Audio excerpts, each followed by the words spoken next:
What's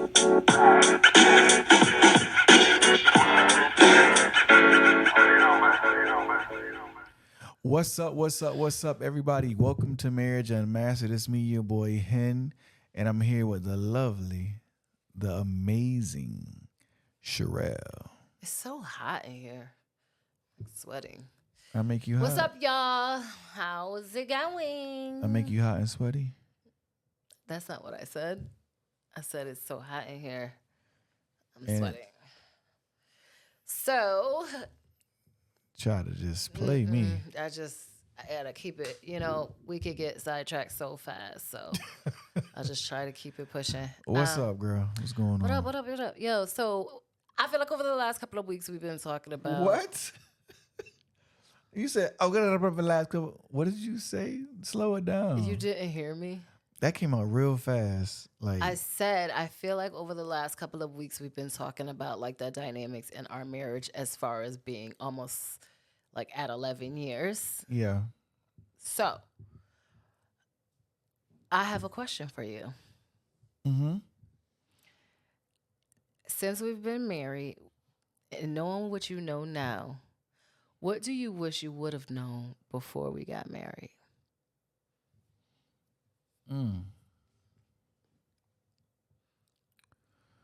What do you think I wish I would have known? What do you wish you would have known before you got About married? you, us, About or all me? of the about yourself, about marriage, about me, like all encompassing. What would you tell yourself 6 months before you asked me to marry me? What advice would you give that person? I would have asked, like, you, maybe like,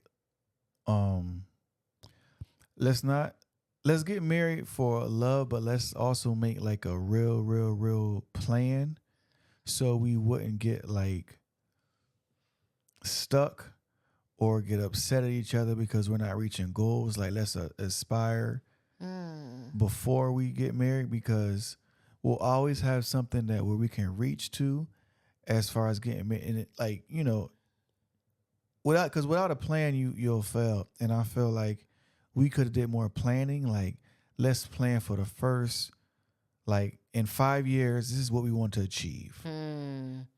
Instead of like, okay, we married. Okay, let's go on vacation. Let's try to have kids and make babies. And like, you know what I'm saying? Like the normal, what couples that really don't have like a goal in mind do. You know what I'm saying? And that's real, because like, let's establish, hey, will we reach our career goals in 5 years? Will one of us go back to school? Do we look to have children? Because all of those things matter. It's like, you get married, you're like, all right, well, what do we do now? Like, well, let's find a place to live. Let's find a church home. Let's start hanging with other married couples, or let's try to find out, what do we like to do together?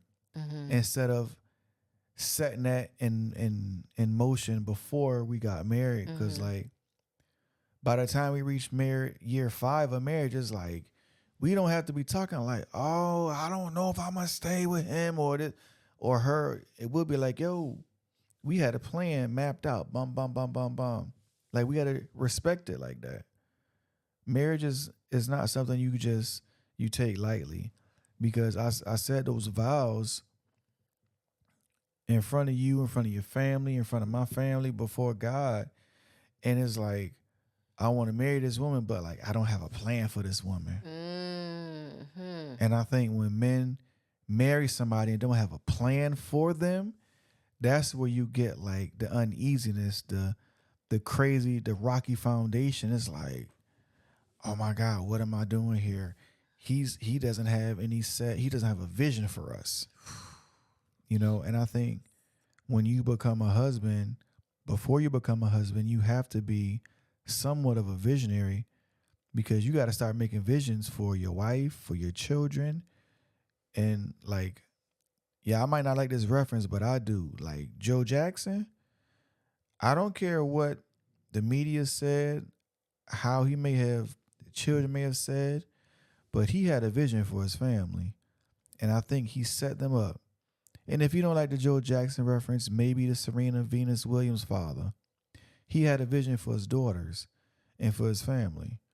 Like men that have vision, Tiger Woods' father, he had a vision for his family. Like, and they were young. Floyd Mayweather Sr. had a vision for his son. Like his son didn't just become the greatest, he was taught that. And I think men, if you teach your children, your family, your wife, anything from a young age where they can grow and learn and mature, excuse me, it sound like my mother, it's better off for you in the future. And I didn't mean to ramble all of that, but No, that was really, it came out like that. that was a great answer.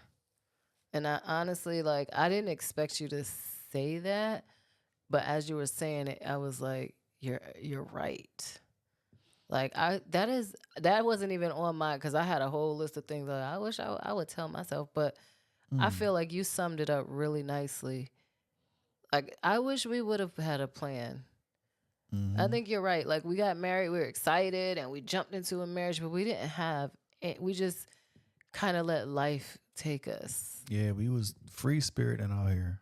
And I think had we had sat down and really like made a plan together, we would have been able to accomplish a lot more.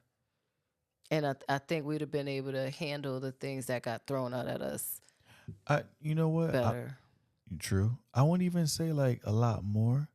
I would say we would been able to accomplish it faster. Because we would be even more on one accord and like, boom. It's like, I think of people who've been married 10, 15, 20 years and be like, we're going to move and then somewhere and then enjoy ourselves. It's like, yeah, I could have moved like the first year of your marriage if the planning was right. Not saying that you should. I'm just saying like like you said, taking time You out could to say plan. that about us because I've been wanting to move, right? If we would have planned, but you probably wouldn't have moved. But so I think that's a difficult statement to make. But True. I get it. The point is, I think you're right as far as that's great advice for people who are thinking about getting married. And that's definitely advice I think we should give our kids. Like when you decide you want to marry somebody, before y'all take those vows, sit down and have a real have a financial meeting. Yeah. Have a vision meeting about what y'all 5, 10, 15, 20, 25, 30, 35, 40 years going to look like. And I think that'll help you stay together. That'll keep y'all focused and on track, working towards a goal. And I think those are things that create a lasting relationship. It's interesting because I had a friend when I had first entered corporate America. So I was 22 years old, and one of my friends that had just graduated college, me and her started working at the same company. And she had ran into this guy she had known in high school, and she was in love. They started dating really fast, moved in together. She just loved this guy. Then one day she came into work in tears. I was like, "What's the matter?" Like, "Oh my God," And she's like, she had broke up with him. I was like, "What happened?" Immediately as a woman, like, "Did he cheat on you?" She's like, "No, we sat down and did our finances." She was like, "Pretty much his plan don't match with my plan financially. So I cannot be with him." And I was like, I almost thought she was joking. I'm like, okay, well, rework the plan. You know what I mean? Like, she was like, "No." And she broke up with him. She was like, financially, what he was talking about and what I see for myself don't match. But imagine if she wouldn't have had that conversation with him. Yeah. And she'd have married him. That's in 5 years, they might have got divorced. Because eventually you're going to have that conversation. And if your expectation is one thing, and then they're doing something totally different, and they're not willing to adjust, okay, so this is not working for me. So I think that is exactly kind of what you said. If you don't sit down and make that plan, you kind of like playing Russian roulette with your marriage. with your life. Because the woman and the man you marry, that's like it's supposed to be a forever thing, right? Right. And if you're in a marriage and whether someone passes away or another person takes it, like you are their life and you start to become not become their purpose, but Said passes away. when I'm saying like the legacy, like they're going to be your legacy, like moving forward when you commit. Okay. That's what I mean. Like, and then sorry, that was kind of a bad reference. Yeah, I'm like, what? But like that's your legacy now. Like whatever y'all build together, and it's like, how long is it gonna take for your legacy to come to pass or like to flourish? Does it take a couple years because y'all had a plan, y'all executed right, or does it take like 20 years? That's a good point. Like, I literally am gonna make sure we teach our kids that. What were you gonna say? What angle did you want to go through in the beginning of the podcast about what you would tell yourself? It wasn't an angle. I was just thinking of other things that I would have told myself. Like, you just said it way more eloquently. I definitely would have made sure we did have counseling, which is also a part of the plan, right? Like, I definitely would have said, like, I would have let my guard down a little bit more up front, so we wouldn't have had to discover things later within our marriage. And I want to speak to that point. She talks about that with going through more counseling because we end up going through post-marital counseling because of issues that arose within the beginning, early stages of our marriages. And it was like, dang, we didn't know this was here. And so we had to uncover and unpack a lot of things. And because it was unpacked and uncovered later, we were already committed. And so we had to go up the hill in the beginning of the marriage instead of before we got married and committed and had the information to make an informative decision. Like, Right. do I still want to marry this person? Or even, how do we fix this before we get married? Right? So I think that's definitely something I would have told myself.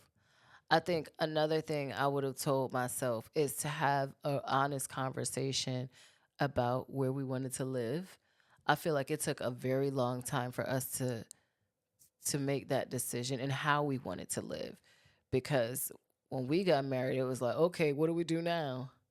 Where do we, like, I feel like we just, like I said, play Russian roulette with our lives. Like, just kind of trusting in the fact that it's going to work out. Where you always say that you heard that quote, if you don't make a plan to fail. Like, if you fail to plan, you plan to fail. Yeah, like, so I think you really have to go into your marriage that way, like with a solid plan. And I don't know I know we didn't do it. I would beg to ask, how many of y'all did that? How many of y'all actually sat down, had a conversation, made a plan, and then got married? And I'm sure there's a significant amount of those of you who did, because like I said, I had a friend who actually did that. But I didn't. And I saw her do it. And instead of taking heed and being like, oh, that's smart, I just nilly-willied it. Thank God, right, that it worked out. But there's lots of couples where it didn't work out. So I think we have to just like continue to, I don't know, like just grow and evolve. And now it's funny, we're at a point in our marriage where what we do is we yearly put together like a vision and like a plan for the year. That's right. So that's something we had to get to. We didn't do that in the beginning. Yeah, and that took time. It definitely does take time.